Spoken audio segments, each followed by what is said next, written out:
സംഭവബഹുലമായ മൂന്നാം ദിനം 2 ഷെഡ്യൂളുകളായിട്ടാണ് ഇന്നത്തെ വിസിറ്റ് പ്ലാൻ ചെയ്തത്. ഫസ്റ്റ് അറ്റ് മോർണിംഗ്, ഉച്ചയ്ക്ക് വെയിലിൻ്റെ ചൂട് കൂടുന്ന സമയത്ത് rest, then restart again afternoon. രാവിലെ നാഷണൽ മോണുമെൻ്റ് ആയിട്ടുള്ള വിക്ടർ ഇമാനുവൽ 2 മോണുമെൻ്റ് വിസിറ്റാണ് പ്ലാൻ.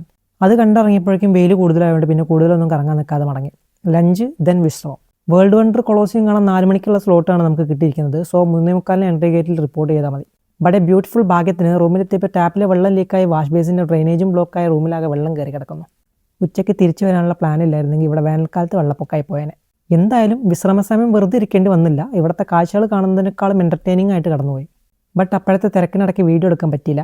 ആ പ്രശ്നം ക്ലിയർ ചെയ്ത് വന്നപ്പോഴേക്കും അടുത്ത പ്രശ്നം. നമുക്ക് അലോട്ട് ചെയ്ത സമയമൊക്കെ കഴിഞ്ഞ് 3/4 മണിക്കൂർ ലേറ്റിയാണ് കൊളോസിയത്തിൻ്റെ എൻട്രി ഗേറ്റിലെത്തിയത്. നേരം വൈകിയ ടെൻഷനിൽ വേറെ ആരുടെ ചോദിക്കാനുള്ള സാവകാശം കിട്ടാത്തതുകൊണ്ട് ജെമിനിനോട് ചോദിച്ചു, ടിക്കറ്റിൻ്റെ സമയമൊക്കെ കഴിഞ്ഞ് ഇനിയിപ്പോൾ എന്താ ചെയ്യാന്ന്. അപ്പോൾ പുള്ളി പറഞ്ഞു, ഇനി നിങ്ങൾ പോയിട്ട് കാര്യമില്ല, കൊളോസിയൊന്നും കാണാൻ നടക്കൂല, ഒരു 5-10 മിനിറ്റൊക്കെ ആണെങ്കിൽ നോക്കിയേനി, ഇനിയിപ്പോൾ ബാക്കിയുള്ളത് കാണാൻ പോയിക്കോളിന്ന്. എന്ത് ചെയ്യാൻ, ഗൈഡ് ചെയ്യാൻ പറ്റിയ ബെസ്റ്റ് ആളാണ് ജെമിനി. ഇനി നമ്മുടെ ഭാഗ്യമാണോന്നറിയില്ല, സെക്യൂരിറ്റി ഗേറ്റിൽ നിന്ന് നമ്മളെ കൂളായിട്ട് അകത്തേക്ക് കയറ്റി വിട്ടു.